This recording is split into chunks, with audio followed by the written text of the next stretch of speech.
Welcome to What Is, the show where we take the world's most complex ideas, pull them apart like a tangled ball of yarn, and try to make sense of the mess. Today, we are tackling a topic that sits right in the middle of the ultimate he said, she said match. It's the philosophical equivalent of saying, "I'll have to get back to you on that," to the creator of the universe. We're talking about agnosticism. Now, before we dive into the deep end of the theological pool, let's clear the air. Usually when people talk about God, they fall into two camps. You've got the theists who say, yes, there is a God, and he really wants you to stop wearing mixed fabrics.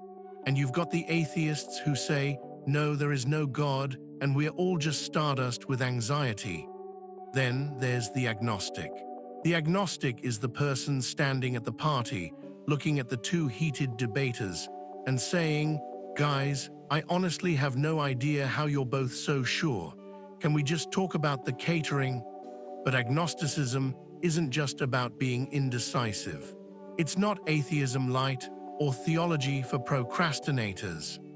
It is a rigorous, historical, and deeply intellectual position regarding the limits of human knowledge. It's the humble admission that the universe is a very big place, and our brains are basically high-powered sponges that sometimes forget where we put our car keys. To understand agnosticism, we have to go back to 1869. Meet Thomas Henry Huxley. Back in the day, Huxley was known as Darwin's bulldog because he defended the theory of evolution with the ferocity of a protective canine. Huxley found himself in a bit of a social pickle. He was surrounded by people who called themselves Gnostics. Now, gnosis is Greek for knowledge. These people claimed they had special, secret knowledge about the divine. Huxley looked around and realized he didn't fit in with the Gnostics, but he also didn't feel comfortable with the atheists who claimed to know for a fact that nothing existed beyond the physical. He felt that both sides were making claims they couldn't actually prove. So he took that Greek word gnosis, slapped the prefix a in front of it, which means without, and coined the term agnostic. He described it as a method, not a creed. It was the principle that you shouldn't say you know something is true unless you have scientific or logical evidence to back it up. In short, Huxley decided that "I don't know" was the only honest answer a scientist could give to the great mystery. Now this is where it gets a little tricky and where most of the internet arguments happen. People often ask, are you an atheist or an agnostic? But that's actually a bit like asking, are you a vegetarian or are you tall? The two things answer different questions. Atheism and theism are about belief. Do you believe in a God? Yes or no? Agnosticism and Gnosticism are about knowledge. Do you claim to know for certain? This gives us four very fancy-sounding categories. First, the Gnostic theist. This person says, I know God exists and I have the receipts. Second, the Gnostic atheist. They say, I know God does not exist and I can prove it with math and a very grumpy attitude. Third, we have the agnostic theist. This person thinks, I believe there's something out there, a higher power, but I admit I can't prove it. It's a matter of faith, not facts. And finally, the agnostic atheist. This is where a lot of modern agnostics sit.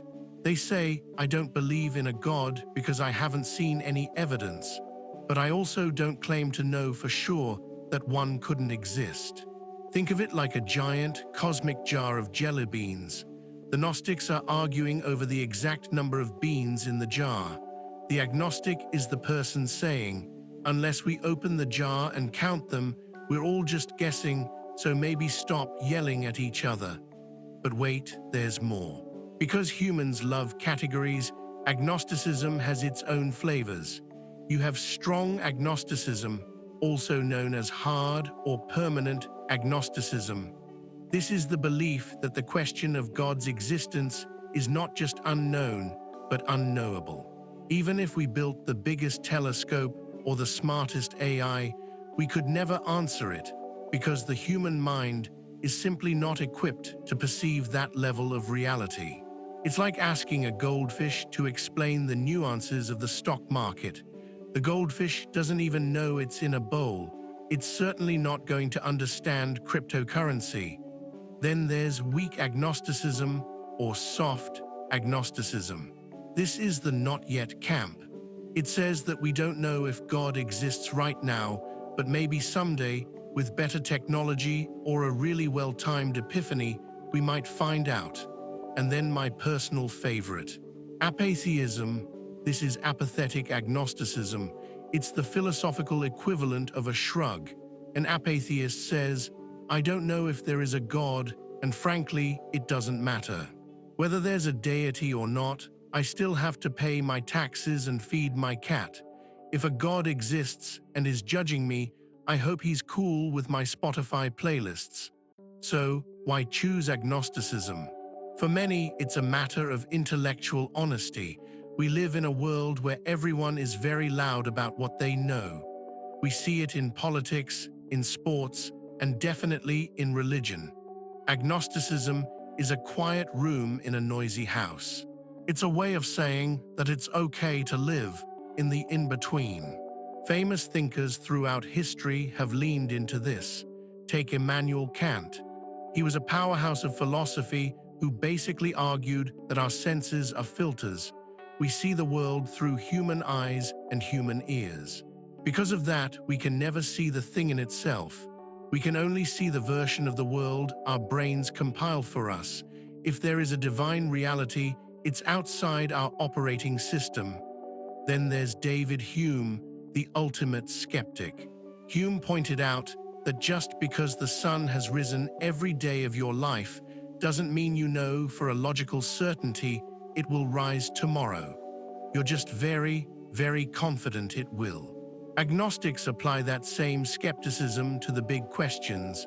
Even Socrates, the father of Western philosophy, was a bit of an OG agnostic. His most famous realization was, I know that I know nothing. Of course, he said this while being the smartest guy in Athens, which is a bit of a flex, but the point remains. Wisdom starts with admitting your own ignorance. Now, agnosticism does get some flack.